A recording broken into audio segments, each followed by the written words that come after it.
Hey Toy Family, welcome to Season 2 of the Marsham Toy Hour, where we discuss anything and everything designer toys. I'm Gary Ham. I'm George Gaspar. And George, no Carlos again. He's still at rehab, huh? Yeah, I think he might be dying. As long as he's going to Coffers Anonymous and doing everything that he has to do, hopefully he'll be back next week. I'm sure he will. But actually, what listeners don't know is he was on the recording last night. He was all set, but literally 5 minutes before we were set to record, I got a call from my wife saying that her and the kids were stranded due to a dead battery. So I had to leave right away and go get them. And so we didn't record that night. And so we're recording on a different night, and just Carlos couldn't make it tonight. Apparently, you're too cheap for AAA. Dude, we got a man in the house. We don't need no AAA. The man could have been recording his podcast while AAA takes care of a dead battery. No, a good guy takes care of his kids and wife, man. Come on. All right, so this is going to be the second collector's episode, collector's edition. We're going to talk with two collectors tonight. One being Wendy Stroud, aka Squid Girl, or I Gypsy Woman on Instagram, and then we also have Theresa Hawkins on Instagram. She is at TM Hawkins24. Welcome, Wendy and Theresa. Thanks for having me. Yeah, thanks. Hello. Hello. I guess first up, where do each of you live? Well, I'm in. Oh, Go ahead, Wendy. Okay, so I think in order to prevent that from happening, since you're both new to the show, I think for a while, when you answer a question, just say your name first, just so we can kind of get used to you and put a voice to your name, and then let's just see how it goes. So I guess first off, where do each of you live? Okay, I'm Wendy, and I live in Kinston, North Carolina. Okay. And hi, I'm Theresa, and I live in Louisville, Kentucky. Okay, so both of you are pretty much doing the online shopping for all your designer toys. That is true. We have no choice. I know. Yep. So you guys are incurring some hefty shipping fees for this collecting habit of yours. A little bit, but it's worth it. Yeah, well, it's not too bad. Most places tend to offer free shipping, but a lot of my stuff comes from Japan, and so I got to pay hefty shipping anyway. So I'm going to want to talk to you true. about that, because some of that overseas stuff is hard to get and hard to learn of how to obtain it and stuff, so we'll have to talk about that later. okay. So both of you pretty much kind of have a very similar collecting style. That's why I thought it would be good to have you both on the same episode. You both tend to collect stuff that's a little more in the cuter realm of the designer toys. So I think maybe to acclimate you two to the listeners, why don't each of you take a brief moment and just kind of describe like your collections, maybe some toys you have, maybe some artists that you like to collect and focus on, just so the listeners can get a feel for who you are as a collector. You want to go, Teresa? Yeah, do we, like every time, should one of us go before the other so we don't talk over each other? Yeah, I guess for a while, Teresa, why don't you go first, and then we'll just kind of get used to it that way. Okay.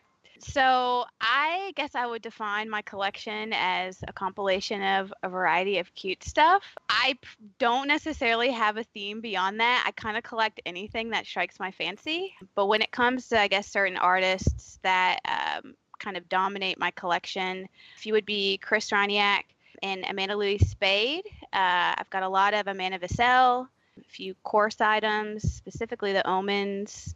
I collect a lot of blind box stuff, Labbits, Tokidoki. I also dabble a bit in plush with Yummy World, and then I actually am really into Momiji dolls as well. So Perfect. So how about you, Wendy? Well, mine kind of is very odd and eclectic. It started with some anime figures and kind of blossomed into like everything. I have a lot of cute stuff. I have a lot of not so cute stuff. Well, I think it's pretty awesome. Like the King Corpse, I have that. And I have a lot of Instinct toys. There for a while, I was getting a lot of Scott Tolson. It's just a little bit of everything. Old, new. Not so much into Dunnies, though. Okay. And what was your gateway? So for you, Wendy, it was anime. But how about you, Theresa? Do you remember what the gateway into designer toy was for you? actually, I very distinctly remember I actually found out about it through a visit to Barnes and Nobles of all places. So I haven't been following the scene, I guess, as long as other people have. But I'll never forget going to Barnes and Nobles, and they had just started like this little toy section, and Yeah. I thought, oh, this stuff is cute. And they had the Heidi Kenny donut plush blind boxes there. And they caught me, and I thought, oh, what are these? These are cute. I should buy one. And then on the back and the bottom, it said Kid Robot. And I thought, well, what is Kid Robot? And so lo and behold, get on the internet, Google, and boom. It was like floodgates. Oh my gosh, what is all this stuff? I have to see what this is. And now my house is filled. So Yeah, anyone who goes to our Instagram, you'll see the shelves filled with stuff. And what's nice is you kind of like, lately you have enough now that you can actually color coordinate, which is pretty cool. yeah, I really like to keep my displays fresh. So I don't necessarily stick them in one spot and leave them there for a while. I kind of move around, which probably makes my life more difficult, but I like to see fresh stuff in different parts of my house. And so, yeah, recently I got some new shelves up and put up Toy Rainbow, which it's been fun to see that again. Yeah, it looks really cool. Cool, thanks. And so, Wendy, you said anime, but was there a specific like designer toy that got you started into this sort of scene? Well, actually, I'm not sure if you're familiar with Andy Hung from Toy Chronicle. Yeah. Okay, well, he sent me my very first dunny, and that was like crack. I was sucked in. I got onto Instagram, and like the entire toy world opened up. And then I started watching Toy Break, and George and Aileen caused me to spend a lot of money. Way to go, George. I'm sorry.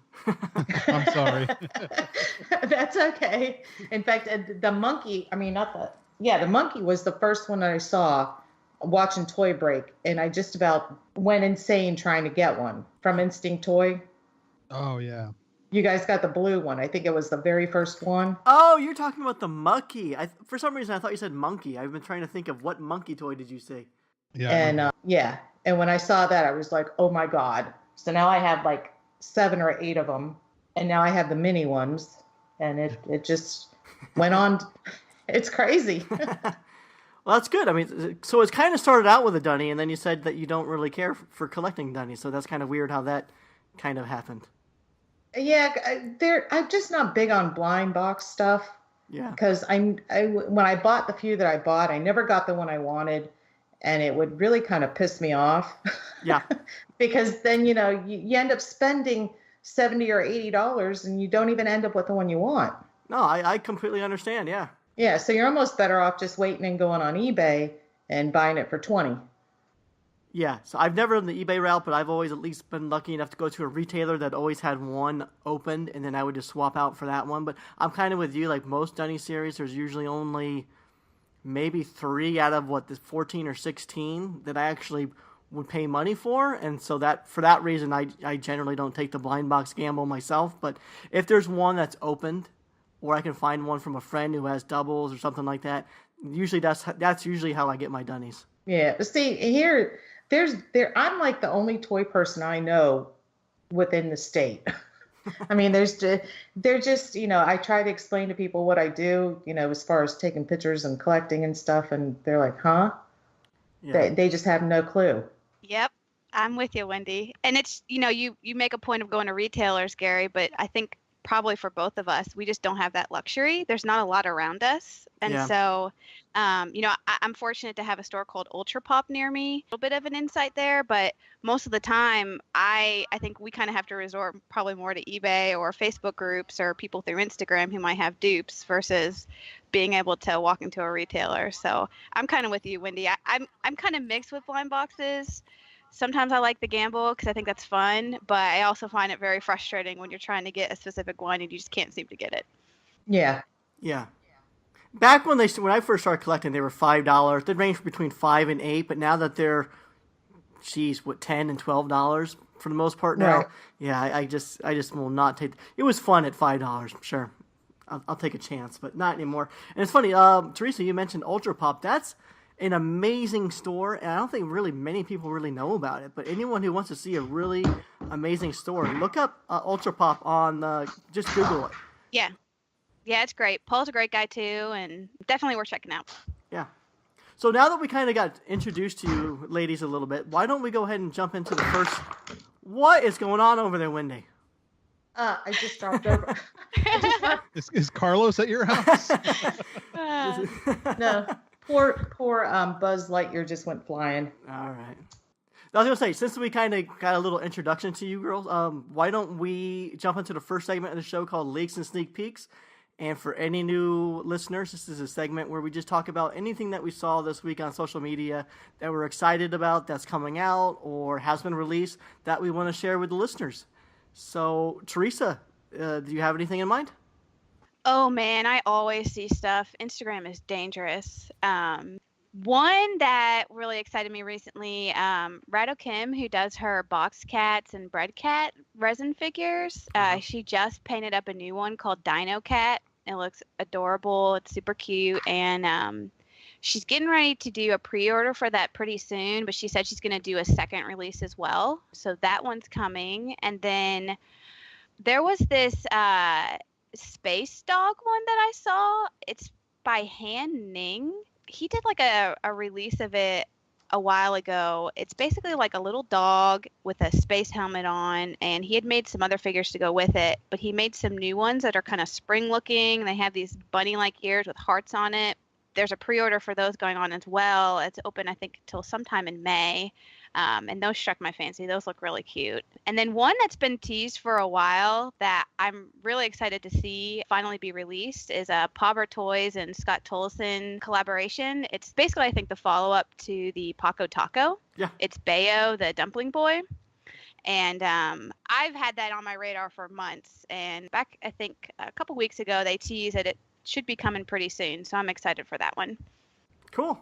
Yeah, I remember seeing leaks of that dumpling boy, like, gosh, many months ago, and actually haven't seen anything painted. I just seen only the unpainted stuff recently, and I'd imagine when it finally does have its first release, I imagine it's going to be a painted version.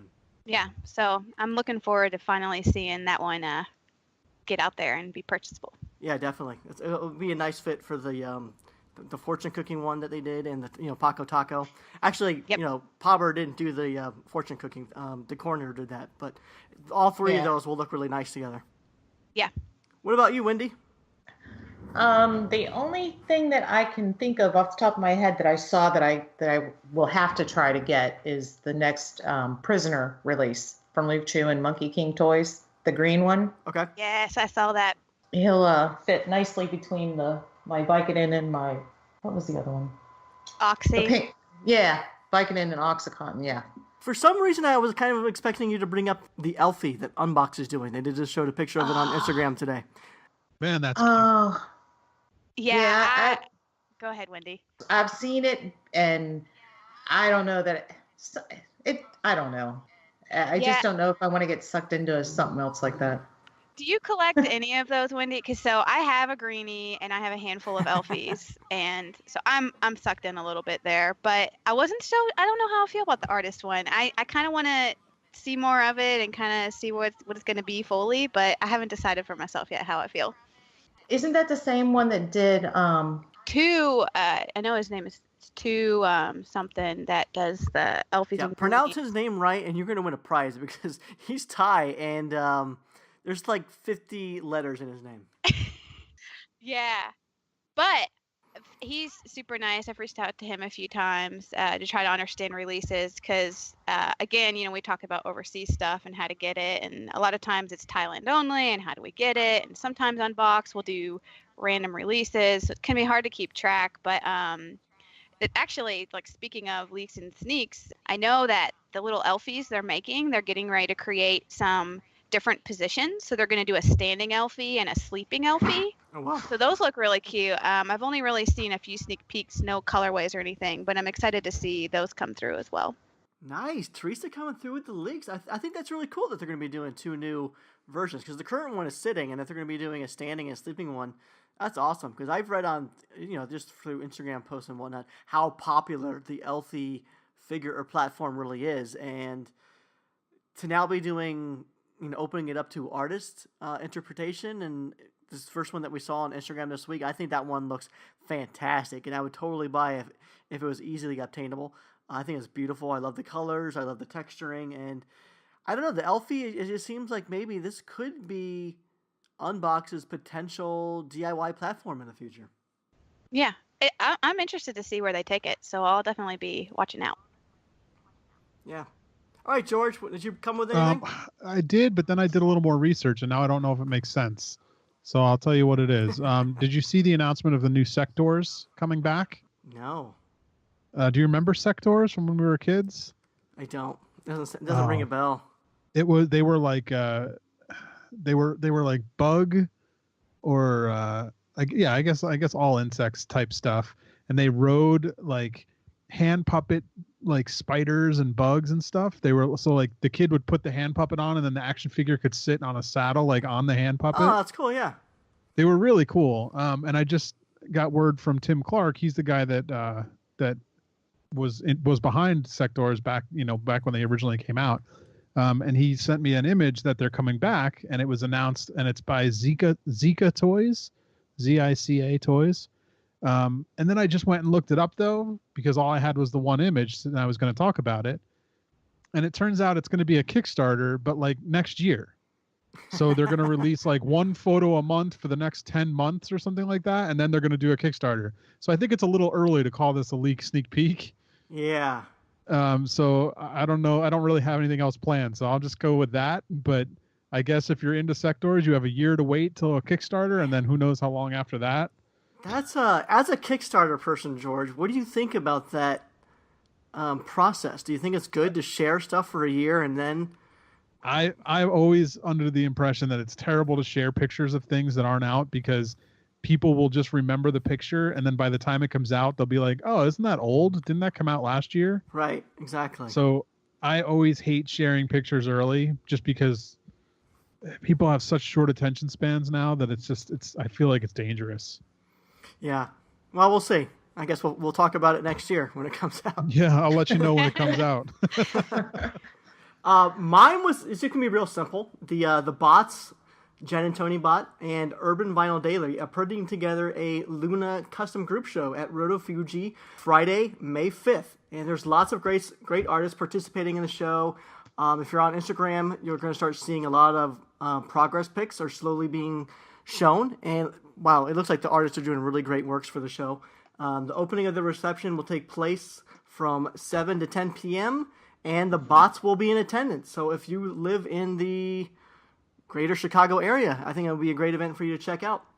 And then coming up soon is ToyCon UK. They will be celebrating their 5th year this upcoming weekend, April 29th and 30th. It'll be the first time the event will be a 2-day event. And I've seen lots of great customs being made for the event. And so get there early, or be sure your mule does. I think there's going to be a lot of muling for that one. A lot of us can't get over the pond to get there. So yeah, that ToyCon has been on the wish list for a while now. Maybe one day. Yeah, no, it's a great event. It seems like it's a very custom heavy event, but if you're into customs, I mean, it seems like a definite convention that you not to miss, or at least have a mule there for you. Yeah, did you see the Dr. A mandrakes? No, I haven't. They were up on Spanky Stokes. I think it's glowing. Are they glow in the dark? They might be glow in the dark. Yeah, it looks awesome. Wow, so it looks like that's going to be at ToyCon.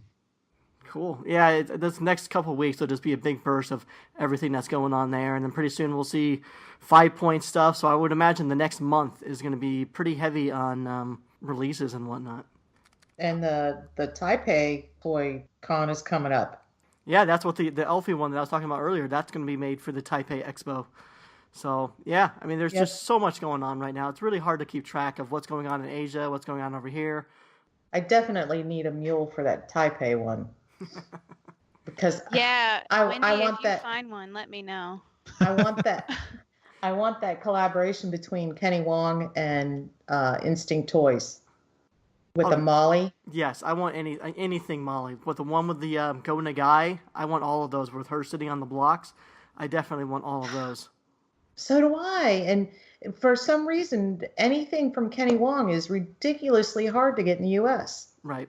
Unless you have some, great connections somewhere. I feel your pain. I'm with you.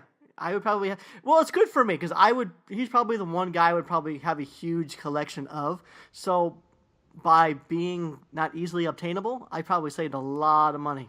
But yeah, well, that's a good point. Getting back to how you guys collect, so you mentioned, Theresa, you kind of mentioned that you buy things that just appeal to you. So does it just appeal to you on a design aesthetic, or does like backstory and stuff like that matter to you as well? I guess it's more aesthetics, but I like backstories as well. I mean, it's always fun when, like the course Kwai figures, like the buffaloes with the birds on the antlers, they had a pretty cool backstory. And I think while backstory isn't going to necessarily make me buy, it helps, I guess. Like it helps put a story behind the figure of, oh, that's really cool. Like I like the little story they created for it. But it's probably more aesthetics for me. Cutesy, obviously, is what I'm attracted to. So I sometimes just can't help it. Yeah. I'm pretty much the same with you. It's all about the design, and if it has a really cool story, it kind of might nudge me a little bit more. But I don't think story or backstory for me just doesn't really have much of an effect. How about you, Wendy? No, I could care less about a backstory. It's all about how it looks, and if it and if it generally appeals to me, then I'm going to try hard to get it. Yeah. Yep. Do either one of you pre-order, or you just wait till you can just order it and get it within a few days? If it's a pre-order and I think it's going to sell out pretty quick, or I think everybody else is going to want it too, then I'll pre-order it. Okay.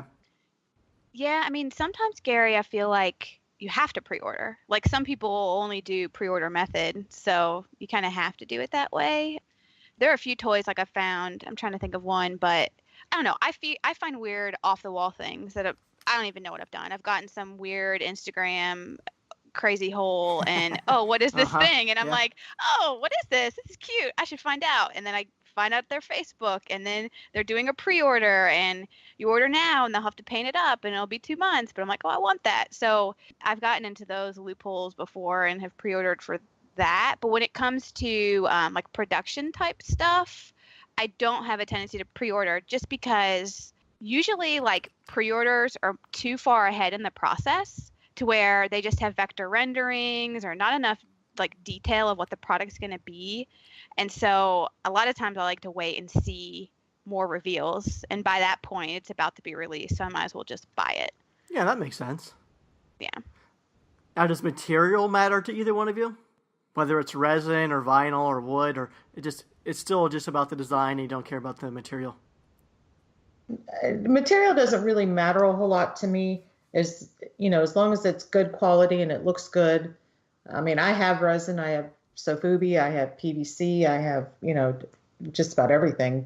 And not one definitely appeals more to me than anything other. It's just the way it looks. Yeah. What about you, Theresa? Yeah, I'd agree. I think I have a tendency more towards vinyl just because, I don't know. I guess I tend towards the cleanliness of a production piece. But just like Wendy, I mean, if it's cute and I like it and I think it's good quality, I mean, at the end of the day, I'm probably just going to buy it because I'm looking above me and I have a bunch of vinyl, but I also have a few Sofubi, and across the way I have resin. So I have a mixed bag as well. Yeah. Hey, Theresa, did you happen to collect any Whooper Loopers? No, that I was saving for one of the questions at the end. Oh, okay. The lightning round or whatever. I was prepped. You do your research.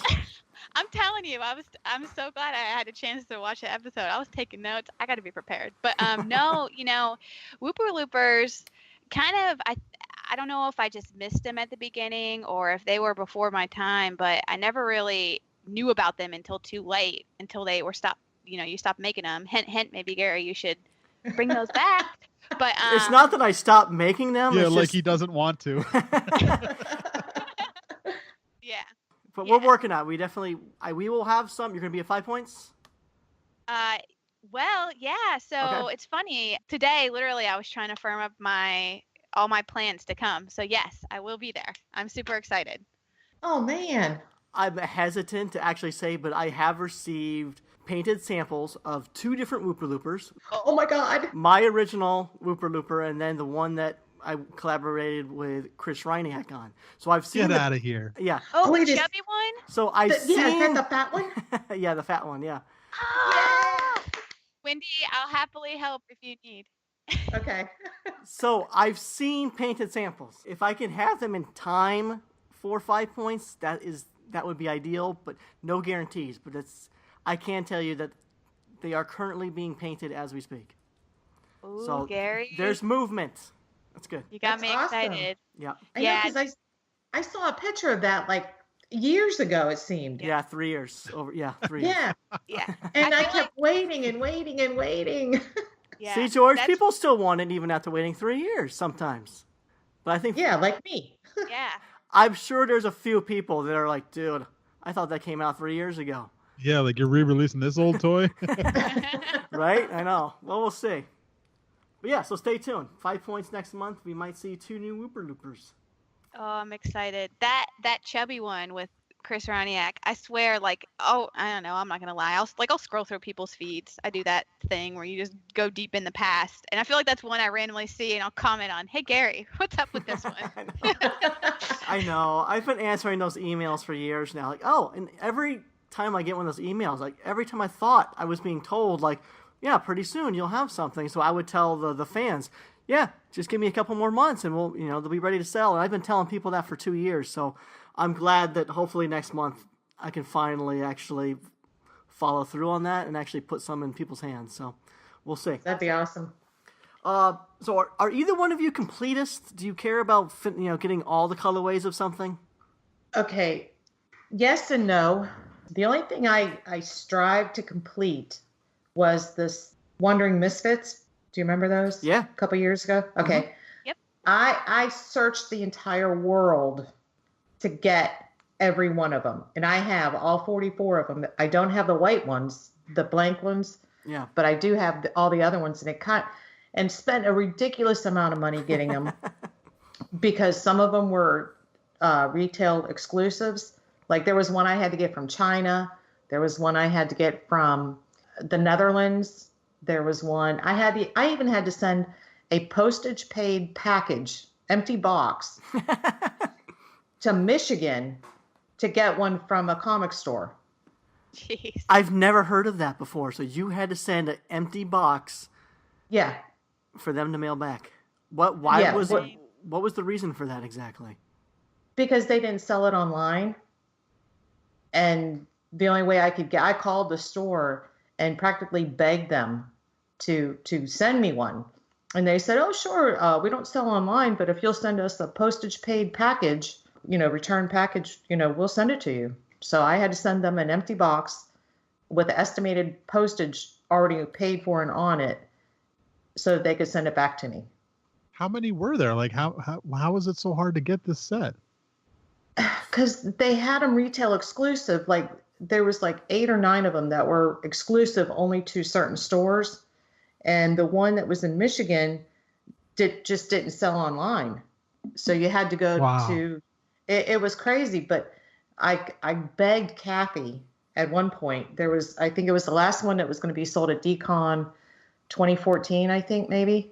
And I wasn't going and didn't know anybody to mule for me. So I pleaded and begged to Kathy through messaging, and she finally agreed to send me one. But other than that, that's the only way I would have ever been able to complete it. So you're talking about Kathy Olivas, right?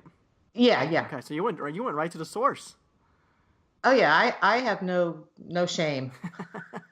Well, sometimes that's the best way to do it. A lot of times when an artist is sold out of something, sometimes if you contact the artist directly, they might, because sometimes some artists will keep, for some reason, they'll hold on to 5 of them, thinking, they can really release them, down the line or something like that, or they want to pass down to their kids or generations, or sometimes artists will just sit on a few. So, I'm not going to say it's everyone does this, but I know a few artists that if you contact them directly, you might stand a chance to get something from them.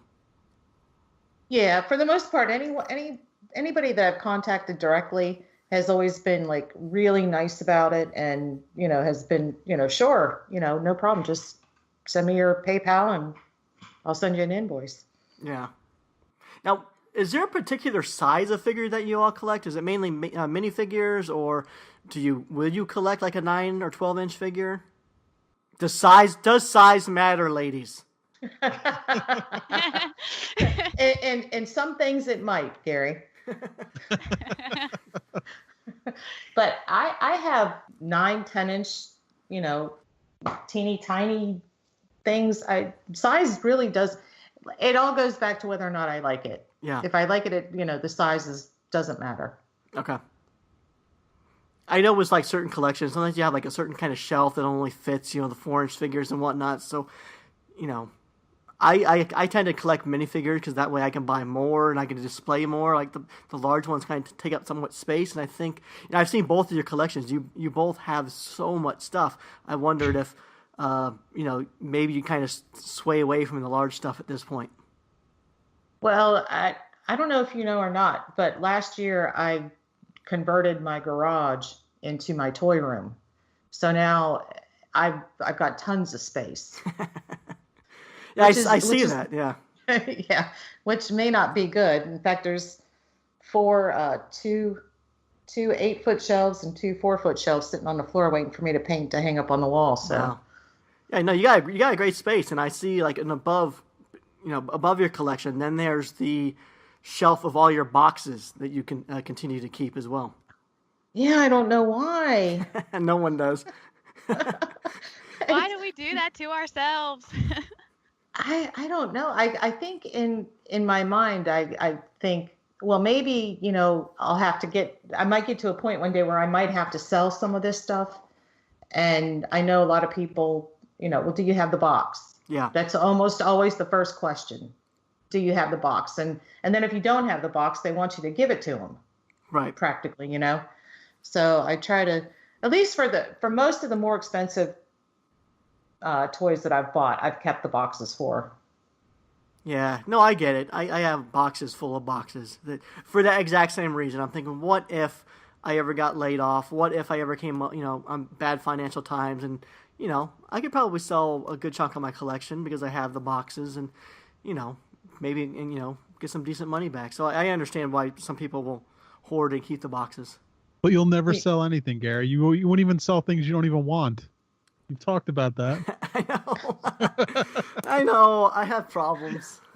You know what it is? The main problem is I'm just too lazy to put things up for sale. I just, there are plenty of things I would get rid of. I just don't want to go through the process of selling them. Is what it is for me. I have my entire closet here in the studio.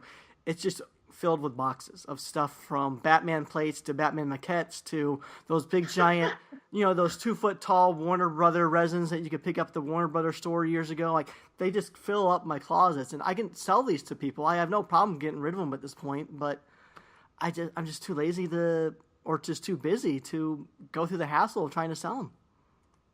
It is a bit of a pain to try to sell stuff, though. Well, you just need to know where the market is. I know a lot of people are on forums, and they have, once you start doing it, you can kind of build a reputation and know how to move your product. But I don't have that set up, so I'd have to be the guy that puts a post on Instagram saying, "Hey, I have this." First comment gets it, and I've done that in the past too. I've moved some stuff when I moved houses. I put up some of my stuff that I was willing to, get rid of through Instagram that way. But for the most part, I just don't want to go through the closets, pull out boxes, and then separate everything and organize it and figure out what the potential, retail was and go through eBay. And yeah, it's just not me. So maybe one day I'll just do what George does. I'll show up at Designer Con and put it all out on a table and get rid of it. That's the best. I'll do that this year. That'll be my Designer Con booth. Garage sale. Hey, yeah. You'll never go. I'll be there 1 year. So let's talk about conventions. So Theresa, last year was your very first time to Designer Con, and was it your first time as well, Wendy? I went in 2015. I had to miss it last year. Okay. So what was your experience? How did you guys like Designer Con? I absolutely loved it. Not so much because I got to see all the toys in person, but I got to meet all the people that I've talked to over the, the 2 prior or so years, like George and Aileen and Ben Gretzky and so many other people. So that was the more exciting part for me. But Yeah. it was very overwhelming. Yes. Yeah, I agree. It was a blast. It's like for the first time you can finally see stuff, and instead of like secretly crying watching Instagram about all this stuff that's going to be at a convention that you can't go to, it's like, oh yay, finally I can go buy it.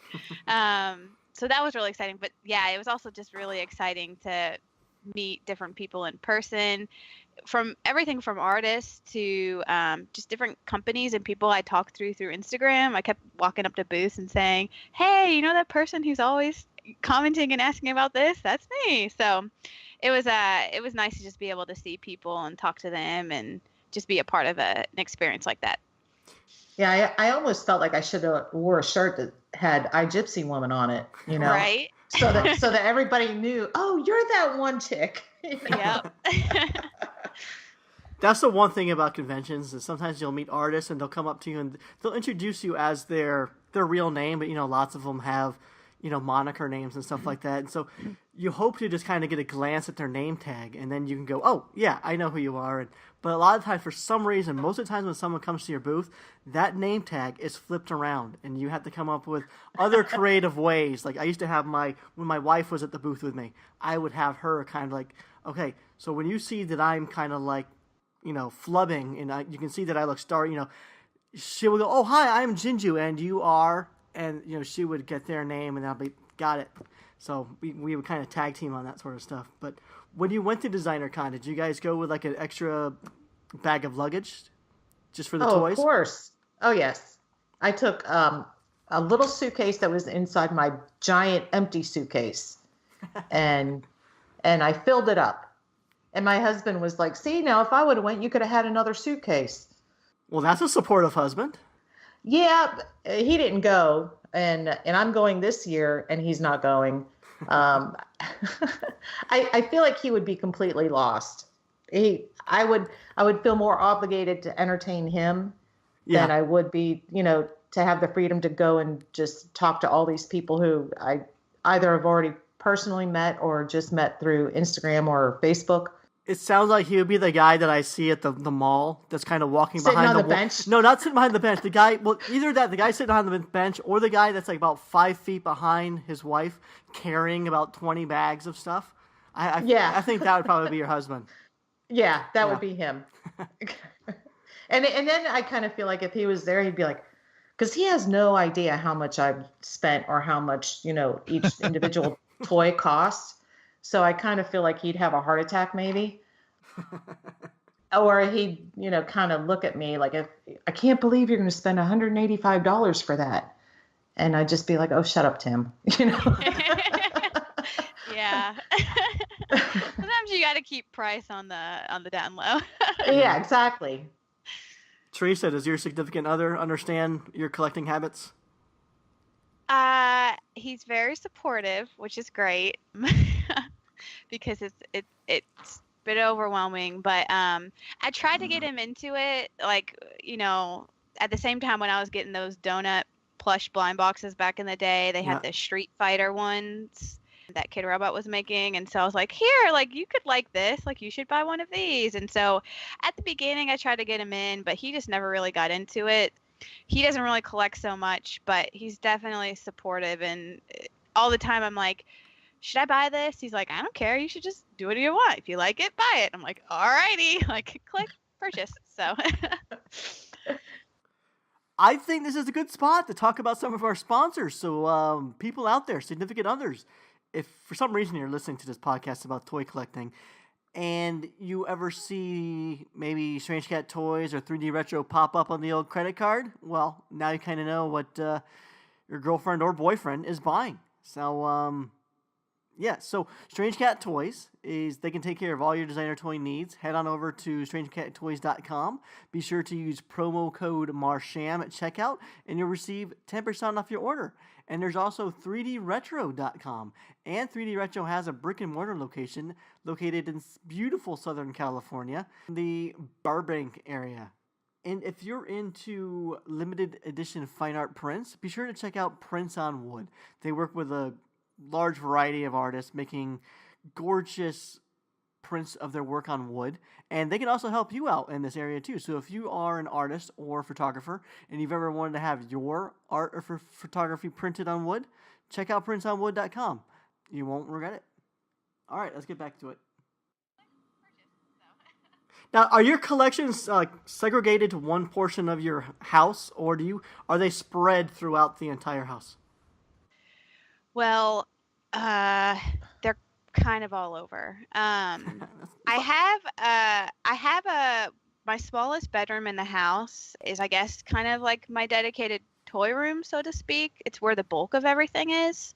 That's where my toy rainbow was hung up. Okay. But like I have a little shelf actually above me right now of all my thimble stump hollows, and then downstairs I have 2 shelves I hung up next to my fireplace area, and that's got a whole shelf of stuff. And then I have a cabinet that the Autumn Stag sits on, and that's kind of my loud and proud out in the middle that everyone sees as they walk through the house. So, and then there's some in the back room too. So yeah, the more I think about it, they're pretty much just they're kind of everywhere. And then there's still some that like don't have a place yet. Like I want to group stuff and think about where things go, and do I want to group by artist or by color or by size or shape, or like how do I want to do this? And so I still have like just a pile of like, I don't know what to do with you. Like, I like you. Where do I stick you? So they kind of just are all over the house for me. Yeah. You sound kind of a little bit like, you guys familiar with Sarah Harvey? Like yes. her collection is kind of done in rainbow, and it's done, the way she displays everything it's so elegant and classy, and it just looks like the art was meant to be there. And Theresa, the way that you're describing the process of how you want to display things seems very much along the lines of Sarah.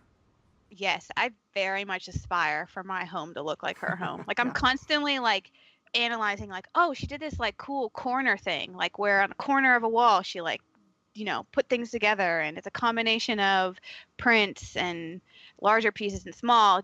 My biggest issue that I've found is whether I've meant to or not, I've tended to collect smaller pieces. And so I don't have a ton of height variety. I think for me, small is cute. So really, really small things are even extra cute. So the combination of that results in just smaller type collection items.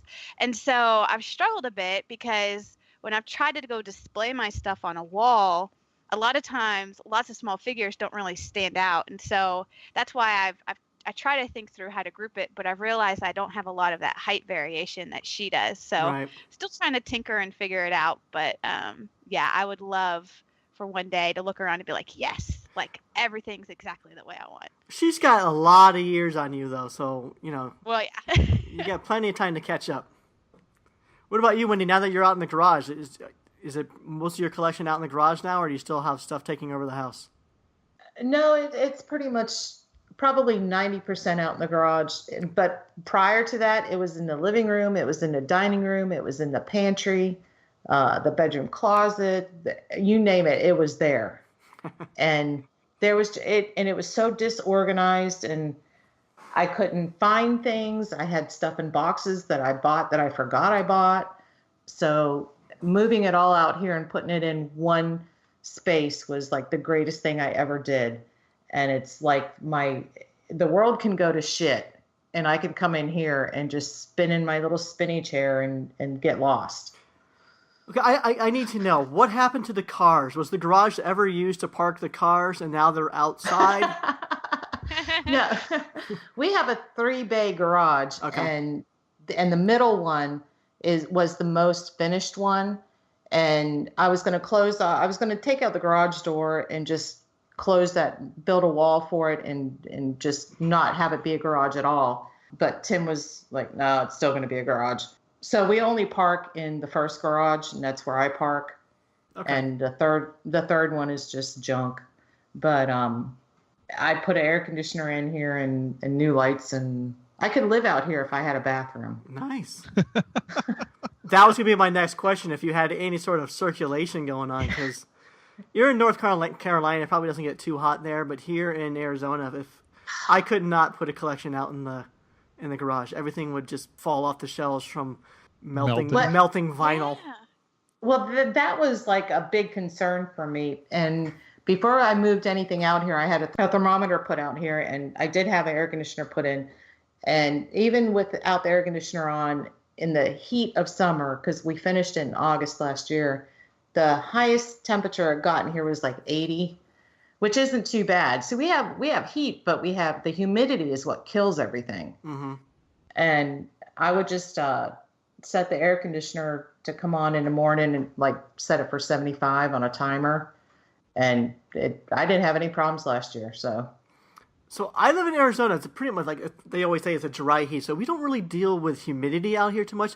What effect does high humidity have on toys, if any? I would think that it would have to. Honestly, I don't know because, like I said, I kept it pretty climate controlled, I guess. Yeah. And in the house, hot flashes, my air conditioner is set on 68 year round. So I don't think I've had any damage to any of them. George, do you know, like living near the coast or anything like that, does humidity have any sort of factor on toys? I haven't really, we don't have too much humidity here, so I haven't really had to deal with anything like that. And then growing up in New York, I mean, I feel like there was humidity there, and I don't remember anything ever really having any real problems with anything. Okay. For some reason, I can sort of see it like affecting customs for some reason, like especially vinyl customs. I can for some reason start seeing if it's really high humidity. I know sometimes when I would paint something here and I would take it to San Diego where it was really high humidity that week, some of the stuff felt a little tacky. So I wonder if it would have any sort of effect on the paint. Yeah. Yeah. I was going to say, now that you mentioned that, I do have some customs that I don't know if it's when they sit on something, their feet, the bottom of their feet, the paint gets a little tacky. Yeah. And it kind of sticks to whatever it's sitting on. And I don't know if that's just the paint or if it's the humidity or that's probably the vinyl just breaking down underneath all the paint. Oh, okay. These vinyl toys were not made to last. Yeah. Oh, okay. Well, thanks for clearing that up for me, George. Yeah, there's been a few times where I had to learn to be really careful. Like certain rooms would be hotter or colder in my house, and I'd leave doors closed without thinking about it. And a few customs of mine, Gary, did get slightly sticky on me, which was super sad because, customs tend to be decently pricey. And so a handful of them, the coldest room in my house it's my master bedroom closet. It was an extension at some point before I bought my house, and there's no insulation, so it's always really cold. And so I took a handful of those and just stuck them in there and thought, well, maybe if I take something that was hot and I put it in the cold, it'll get rid of all the tackiness. And my logic was not entirely sound, unfortunately, but so yeah, I've had a few that have gotten a little sticky on me. I don't really worry too much about like sunlight and all of that because I like having my toys out and breathing, and that's just what I do. But I have been, ever since that, more cautious to at least be aware of like how things feel in a room and make sure they don't get too hot because it's pretty humid here in Louisville too. So yeah, sticky. I don't know. It's just it's fine if it's just sitting on the shelf and it starts slowly getting sticky, but that stickiness just when the dust starts collecting on it, and then you can't really do anything with it at that point. So I've seen some dunnies, like some older dunnies. The body's fine, but the arms, because they're made out of a different material, the arms got super sticky. Yep. It was fine because I was buying those up just to strip them down anyways, and the acetone and everything took care of the tackiness. But I have heard there's some remedies around that. If I really don't want to say on the podcast, I'll edit it out. But if you buy like a spray can of like a clear coat, essentially that's just like a sprayed clear resin. So if something is slightly tacky, you could hit it with some of that, and that just builds up a layer of a thin film of resin around it, and that will kind of help cut down on the tackiness. But of course, it all depends on the kind of clear coat, and some of them will get extra tacky, and some of them won't. Yeah. So would they also turn yellow? All depends on the brand. Sometimes it does, sometimes it doesn't. Oh, okay. That's the problem. Like George says, like you just never know the chemical reactions of a lot of these things. It's an unpredictable nature. So I really wouldn't want to say over the podcast or even tell you two, which brand to use because in case it backfires. But Well, and a lot of it has to do with the fact that the thing that everyone is painting on, the canvas that they're using, is an oil-based product. Like, it's made of oil. So it's really its whole purpose in life is to break back down to oil. So it wants to be back. It wants to leach. It's falling apart as the older it gets, the more it's falling apart and turning back into oil, basically. Now, that said, that doesn't mean 10 years from now you're going to have a pile of oil. I was going to say, is my whole collection at risk? No. You can, when you go to antique stores, you can still see stuff, old Hanna-Barbera toys, from the 60s and 40s. And, those are all still in great condition. So it's not like they're just going to fall apart. But I think the main part is, like, especially when you apply paint that's not meant to be on the vinyl, and then the artists are clear coating it, and all this extra stuff that's making the vinyl less breathable. I think that's just going to maybe speed up that leaching process to where you just don't know what effect that's going to have on the paint. Yeah, and a lot of the times too, it all depends on the artist and if they cleaned the piece before they painted it, because this stuff straight out of the mold from China has a mold release basically on it. So it's made to not take paint. It naturally doesn't want to have that on it. So hopefully people are like cleaning, maybe acetone the piece before they painted it. So, to help get some of that, or at least alcohol, the piece before they paint it, to at least get that coating of sticky off, that stuff that's already there that makes the paint not want to stick. Yeah, so many customizers. Everyone has a different approach. Some like to gesso it, like you would a canvas. I think most of them will do like an acetone bath and then apply generally an automotive primer, which tends to work best, and then they'll paint over that. But the process to get to the point where you can finally paint is usually like the worst part of customizing it, at least for me, because you really want to make sure that if someone's spending money on a custom, that it's going to last 20, 30 years, and you really, for anyone who's just going paint directly on the vinyl, I would say that generally just doesn't take. The Japanese vinyl, there's actually Japanese sprays. That's fine. That's a completely different process. I'm talking about the Western vinyl where, an artist might take a money or a dunny and just go to the store and buy a tube of acrylic and then just start painting directly on the vinyl. There's customs. I don't know. It's a gamble. You just, like George said, it's all how aware the artist is of the chemical reactions and all that sort of stuff. Yeah. Based on the few I've bought, I've become a little leery just because what you see online and in pictures may or may not be 100% what you're going to get quality-wise. And so, like I think I mentioned earlier, kind of lean production. I think that partly may be why, because quality is really important to me. Mm-hmm. Like, I really like solid paint jobs and making sure that figures look really good. And I even, like, that logic in my brain applies to an $8 blind box up to a $100 figure, because I want it to look good on display. So I've kind of been a little hesitant with customs as a result, just because, you never 100% know what you're going to get, but there are some people who do insane stuff out there. And so many times I'm just like, oh, like, please someone make production pieces of this person's work. Like, please. So. Right. Well, I hope we didn't deter anyone away from collecting customs, because there are a lot of amazing, there are a lot of guys doing it right. A lot of amazing customizers. Just, don't be surprised if for some reason 10, 20 years down the road, something might get a little tacky or something like that. That's just the nature of vinyl, and just kind of know that going in. Yeah, and enjoy it now while you bought it. That's why you bought it, to enjoy. Yeah, exactly. I only have a few.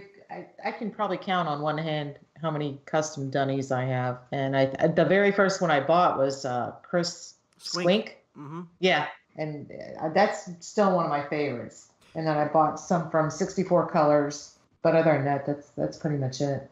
Yeah. Both of those are great. I've had my eyes on their stuff for a while now. Because while I appreciate the effort and the artistry to it, it's really, really hard for me to justify $150, $175 for a 3-inch. Yeah. It's just really hard for me. But I adore, like, 64 Colors. I love her artwork. And while I can't afford a $700 painting, I can't afford a 3-inch custom painted dunny, but not too many of them. No, I understand. I don't own many customs or any originals. I'm pretty much a production guy. If it's $40 and under, there's a good chance I'll buy it. Over that $40 mark, especially now with the kids, I just don't do it anymore. Do you guys collect APs at all? Are you into artist proofs from artists? The only APs I ever bought were Scott Tolson's the flower dragon. The Lotus? The Lotus, yeah. I bought his AP set and sadly I had to sell it last year. My cat was sick and had to pay vet bills and I had to sell stuff I knew people would buy, and that was one of them. So well, it's a good thing you kept the box then. Exactly. What about you, Theresa? APs at all? Yeah, I was trying to think. I really don't think I have any. You know, I like the idea of APs, specifically when an artist does some kind of extra thing with it. Yeah. Like, I think it's really cool when it's instead of them just simply signing it and saying, oh, hey, okay, I've got APs, they actually, like, when you did your Momiji doll AP, for example, you made the little hat to sit on his head. Stuff like that, where artists make something a little extra to go with it, I think has caused me to think about buying something before. But typically, by the time APs have come out, I usually already have the figure. And in my head, I'm like, well, I already have it. Do I really need a second one? And like, what's the value of getting a second version of it? Right. So for me, that really hasn't been something that is like a strong piece or part of my collection. Oh, I get it. When I first started collecting, I had no idea what an AP was. And I Googled it, and it took me forever to finally figure out what it was. In fact, I was just listening to the podcast the other night with Kano, and you guys were talking about APs, I think. Yep. And yeah, and I was like, so that's what that is. Well, we're not actually using it in the correct term. Like, the terminology of an artist proof is something that, say you're going through a lithograph process or something like that, the printer would make an artist proof, send that to the artist to, as a sample to approve. That would be the true sense of an artist proof. But in the designer toy world, we use the artist proof as product we're given to sell on our own. It should actually be called ACs. They should be artist copies. There you go. Yeah, that makes more sense. Yeah. Yeah. But even talking about prints, though, the AP of an artist print, what makes that so much more valuable than just waiting and buying the limited print or whatever? I never could understand the justification between the price difference. Well, an actual, like Gary was saying, like an actual artist proof would be usually like the first print off the run, first or second print off the run, and it's usually used to make sure that all the colors are correct, make sure everything is lined up. If it's a print, all the screens are lined up, and to make sure that everything looks exactly the way that the artist wants it, and then they're signing off on that, saying it's okay to go to print from that. So the artist proof is really, there wouldn't be too many of them. There, might be a couple of them run to make sure that they all match and make sure they all look the same. So an actual artist proof wouldn't be like, there wouldn't be a run of 20 or 30, artist proofs generally. Oh, okay. Yeah, I kind of, I guess, equate it to comic books where, like, and again, I'm, rudimentary level of knowledge here, but like, I think comics are printed in the same way where the first couple or the first edition or whatever are considered more valuable than later editions. So I kind of always equated it to that. But I guess in my sense of the word for artist proofs outside of prints and more on toy side, which kind of what Gary was talking about of, they've been given a copier group of the product that was made for them. And I think it's cool when they try to do something with it or something unique and kind of sell them as, oh, hey, I'm selling my pieces, but I'm also making a special little plaque or a platform or an accessory or something to go with it. Yeah, exactly. A lot of time when people are selling their what they're calling artist proofs and toys, it's the artist's copy, and sometimes it's their whole payment. So it's like the only way for them to have made any money making this toy or this design is to sell their copy of the figure, and that's why some people will add extra things to it, is to make sure that they can, that way they can bump the price up a little bit for just making like a little print or a little extra thing that goes with it, and then there's a reason to sell it for a little bit higher value, and that makes it different than the production run of the toy, and it's a way to help the artists get paid for their design a lot of the time. I didn't even realize that. Yeah, I didn't either until I listened to the podcast. I thought that, you guys, let's just say you went into a deal with Kid Robot. I thought you got, a payment from Kid Robot, like a commission, there was 500 of them and you got a percentage of each one that was sold. So you're saying that the only payment that you get is your artist copy to sell or not all the time. Not it's definitely case by case basis. But in the designer scene, there's a lot of times where the people are not being paid like outright for their design. They're more getting like, we'll make your design and we'll give you a certain amount of them so you can sell them and make money. Yeah. Oh, okay. Interesting. Yeah, so every company I have worked with, every deal has been completely different. A lot of times there is a little bit of small financial, just to kind of like, okay, thank you for submitting the design, but in case we don't use it, we're going to ensure that you still receive a payment, of such and such amount. But if it does get produced, then we'll give you 1 case, 2 case, 3 cases of your design to sell. But that's not there are some cases where, an artist might do maybe, and then generally what I was talking about is generally probably something with a mini series of a multi-artist series. I don't know. I have no idea how like an artist series, like say a Brandt series, Kid Robot. I don't know how that Dunny series works. But if someone's producing like a Abominable Snow Cone or something like that, Jason Lamone, I don't know how that deal works, but generally something like that, it could be he's paid in product. It could be that he gets 10% of profit. Once it's profitable, he might get 10% of that. There's a lot of different ways that artists can work deals. It's like George says, it's really a case by case basis. But generally, when artists are putting up APs from a mini series, for the most part, that's pretty much how they're making their money. Oh wow! Learn something new. Support those APs, everybody. Yeah, now it makes me want to go out and buy more. Okay, so here's something I want to ask you too. So you guys follow a bunch of artists on the social media sites and everything, and occasionally there is a little bit of toy drama, and there's some artists that are very vocal with sharing their political stances and world issues and stuff like that. Does reading any of that sort of stuff ever affect you as a collector? Have you ever been persuaded not to support or buy something because of something you saw or read? Me, absolutely not, because I feel like everybody's entitled to their opinions. However, it has reversed. This was a reverse situation. There was a woman in Georgia who prior to the election, she was going to sell me something. It was an antique pull toy or something like that. And she was going to move. Well, somehow along the line, she must have found out that I was not a Trump fan and just now ignores every message I've sent her. And and I'm like, wow, really? You must have plenty of money, But no, it doesn't bother me. And for the most part, most of the people that I follow, artists or toy designers or whatever, we all kind of have the same political thinking anyway. But it wouldn't sway me one way or the other. If I like what you have, I'm going to buy it. Okay. Teresa? Yeah, I agree with everything you said, Wendy. I mean, I, on one hand, I think all the people I follow probably fall in similar opinions and views that I have, but it's never been a thing where I'm like, oh, they posted that. Like, no. Like, I've never even thought about that. So that's never been a concern or a thought in my head. I'm more there for the toys and the fun and the art. And, if people want to bring up politics, it's their right, but doesn't affect me. What about you, George? No, I'm on the if I like it, I buy it bandwagon. Yeah. Yeah. Okay.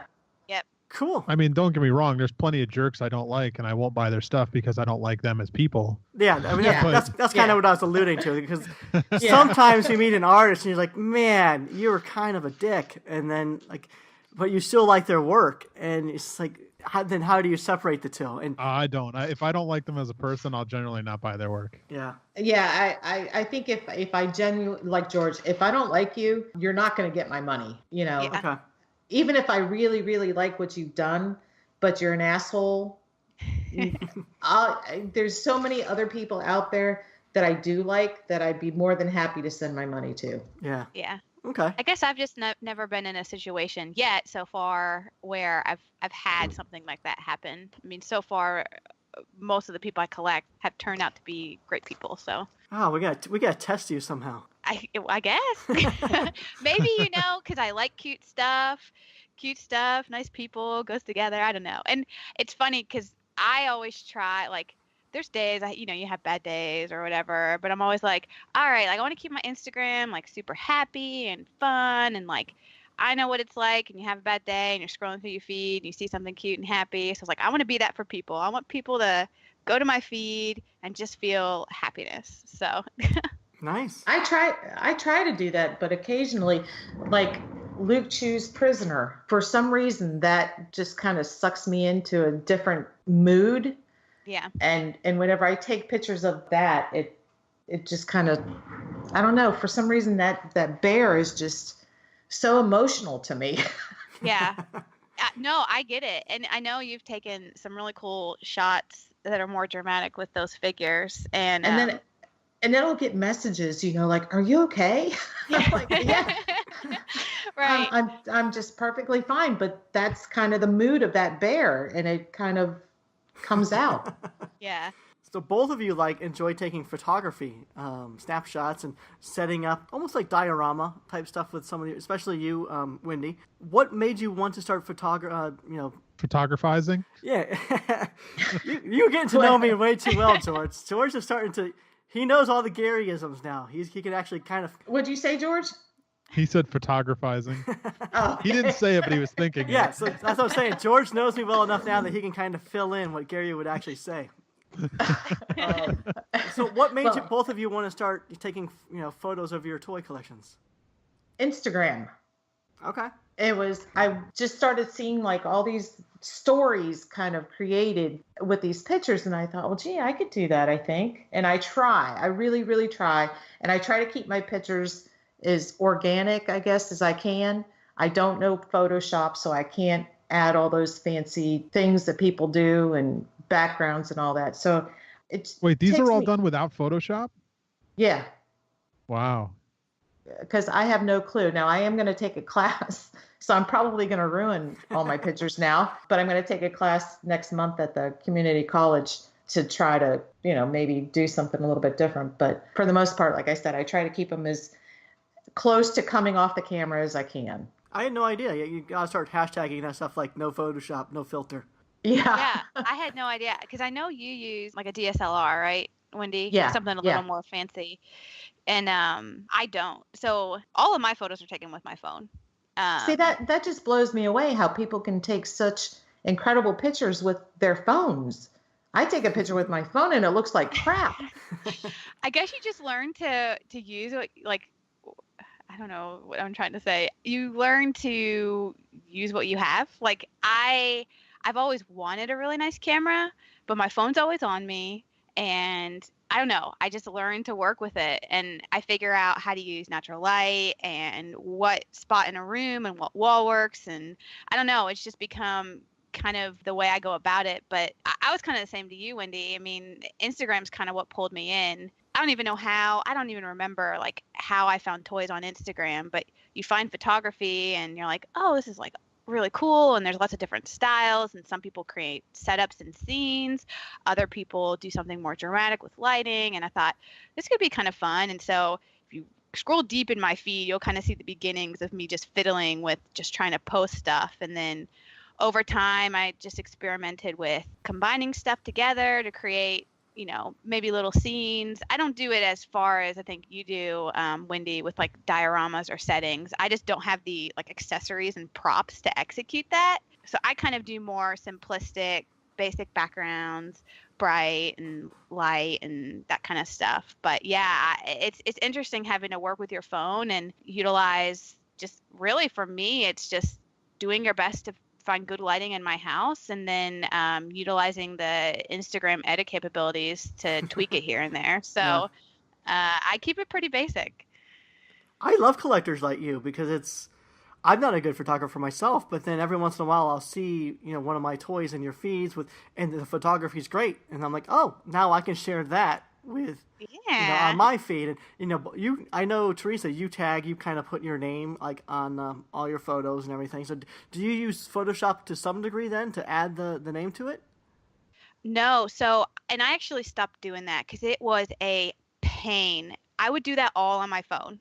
Oh, wow. So yeah, again, I straight up phone. I have Photoshop. Actually, I'm a UX web designer. That's my job. So I know Photoshop and I can use it, but that's my day job. And so this toy photography is fun. Like, it's my fun side hobby, and I don't want to get into like full on, full out crazy stuff with it. Yeah. And so, yeah, what I would do is there's a couple different apps on my phone. And so I would take the photo, pull it in Instagram, play around. Do I like its layout? Okay. Pull it in another app, play with it a little bit, add my name on top, save it out, pull it back into Instagram, re-edit. It's just back and forth between apps. I'm like, what am I doing? Like, and so part of the reason I was originally tagging with I started adding my username is I was kind of concerned about people taking my photos and posting them as their own. And so I thought, oh, like, maybe I need to watermark it in some way to make sure that if they repost, people know I took it. Yeah. But I just got to a point where it just wasn't worth it. And so I haven't been doing that lately. Hopefully no one's taken my photos, but it just wasn't worth all the back and forth I was doing to add it in there. Yeah. Well, now with the repost apps and all that sort of stuff, you're still getting the credit. Yeah. And all that. So I think you were doing that before all that repost apps and stuff came out. So I understand why you were doing it. And but it's also good for the artists who are sharing your photos. Like when it is in that photo, it's just kind of like a way of letting everyone know, like, this is where I found it, stuff like that. But we can also tag you. Oh yeah. And most people are pretty good when they repost of saying like, oh, like, awesome photo from so-and-so and all of that. And it's always, I don't know if you get a lot of reposts, Wendy, but I personally, it makes me really excited if an artist or someone out there is like, oh, like I reposted your photo. It makes me really happy that either they liked what I took or, all of that. So it's great. It definitely kind of makes your day. Like when Luke Chu reposted my picture, I was like, oh my God, Luke Chu reposted my picture, Yep. like I'm somebody now. Exactly. Like, oh, I'm going to be Instagram famous for a day. Yeah. But yeah, so to all the artists out there who do that, I mean, it makes us fans feel good if you like our photos and what we're sharing out there. So yeah, definitely. Cool. Well, we got George. You got any more questions? Nope. I ask as I go along. Did I ask anything yet? You have. You jumped in. Okay. All right. So, ladies, how about we get into a round of lightning questions? Okay. All right. So, alrighty. I guess to make this easy, you guys aren't talking over each other. Well, Theresa, you answer first, and then Wendy, you go right after. Okay. All right. What was your favorite childhood toy? Oh, goodness. I even tried to prepare for this. I knew it was coming. I kind of feel like it's twofold. One was that big Kid Sister doll. Do you all remember those? There was Kid like a big Sister, Kid Sister. Wherever I go, she goes, Kid Sister. Yeah, I remember it. So that thing, I look back and I don't remember doing it, but like I drew my name on her forehead. I played with her all the time. Like, no joke. Wait a minute. That's how you showed you liked it? Oh, because so I have 4 brothers, and I guess I wanted to like label what was mine. So like all my toys had my name on it. I guess to say like, this is mine, hands off. That I know I played a lot with. And then I was actually pretty into the Beanie Baby craze. So there were a lot of those around in the heyday. Okay. Well, I feel like I'm older than all of you, but the thing that stands out the most to me was my Easy Bake Oven. I knew someone was going to say that. Oh, yes. I had one of those too. My parents never bought any cake mixes or cookie mixes or anything. I only got what came with it that Christmas morning. So my sister and I kind of turned our closet into our science room, and we melted anything and everything that we could stick in there. It was amazing. I'm surprised we didn't set the house on fire. That's what I'm saying. How is that a good toy for kids to be using? Like something that can actually melt stuff.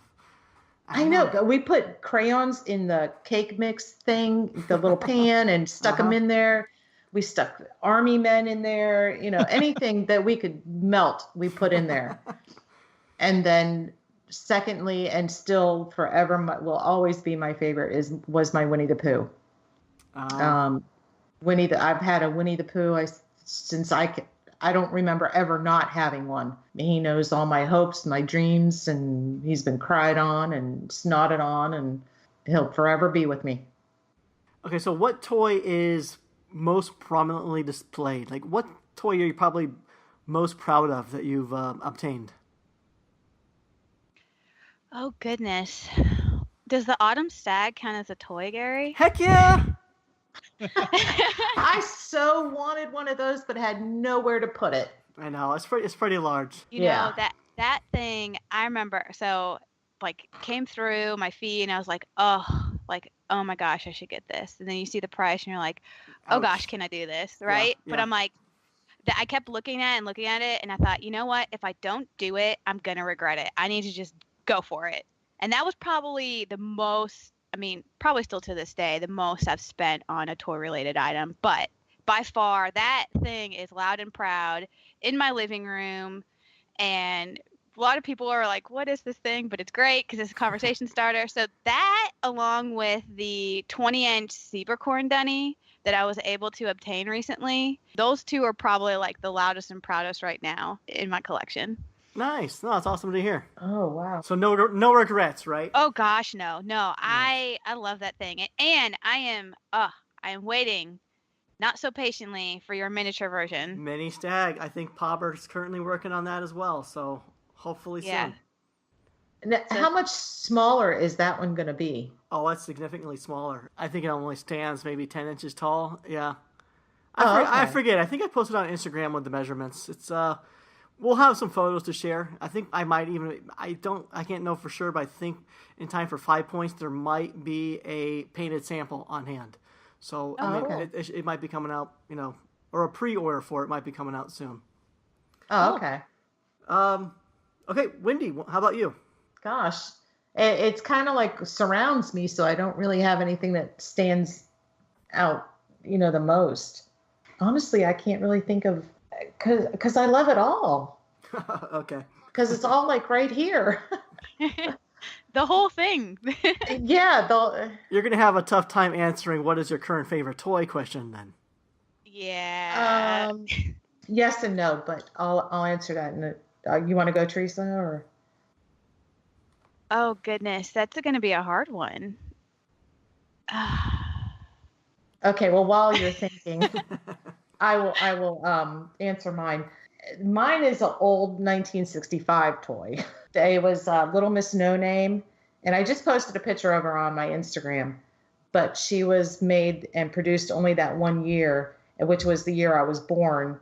And she's an orphan, and I was kind of an orphan at that time. So I like really relate to her, and my husband searched all over eBay and found a complete, not messed up Little Miss No Name and got her for me for Christmas. So at the moment, she is my favorite. That's awesome. You're kind of tugging at my heartstrings right now, Wendy. I know. I want to give you a hug. Aw.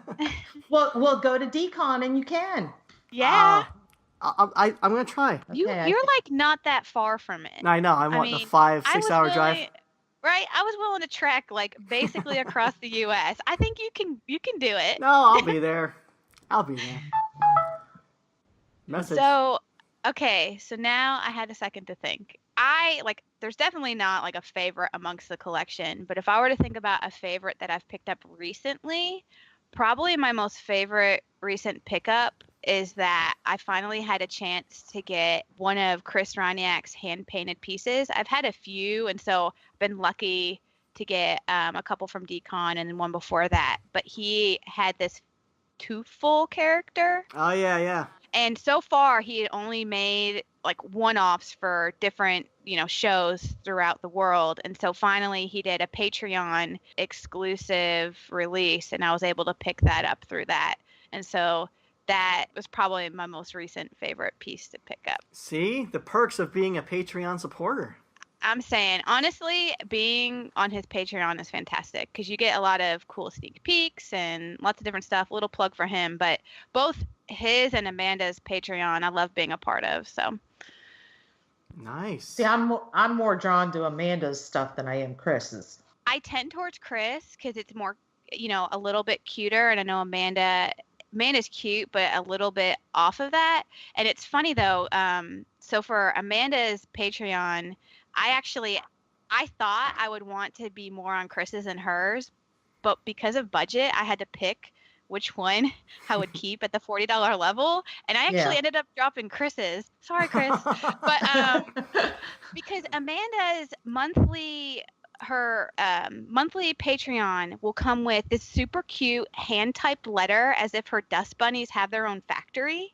And so it's like they're typing of what they've done that month and like what's going on in the factory. And then she has some kind of 2D piece art that goes with that story along with one of her resin figures. So back to, you were kind of talking about backstories earlier, Gary, and she just drew me in. I was like, oh, like this, like the whole atmosphere and world she's built, I just completely wanted to. You're supposed to be in there, but you're not. Hold on, everybody. I guess I was supposed to be done at 7:30, so now the wife and kids have bursted into the office. So say hello, Lucas. Now he's all shy. Hi, Lucas. He's all shy. Aw. Who is that?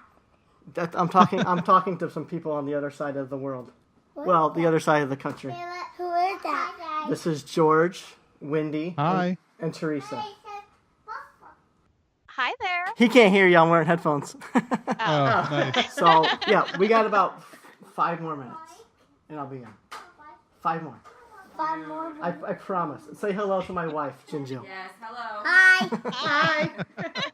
My wife, she's back in school for her second master's, so she has a paper due tonight. So I'm supposed to relieve her of the kids pretty soon here. So Daddy's Easter today. yeah, I'll be right in. I promise. Okay. Hi. Okay. Bye. Give me 5 more minutes, okay? And I'll play some video games and stuff with you. Okay. And we shall be bursting back in 5 minutes. I'll promise 5 minutes. All right, buddy. Don't. You're gonna turn them off. Lucas, come on. All right. I'll see you guys soon. All right. I was afraid you're gonna click off on the recorder. Please leave that in. You have to leave all of that in. Yes.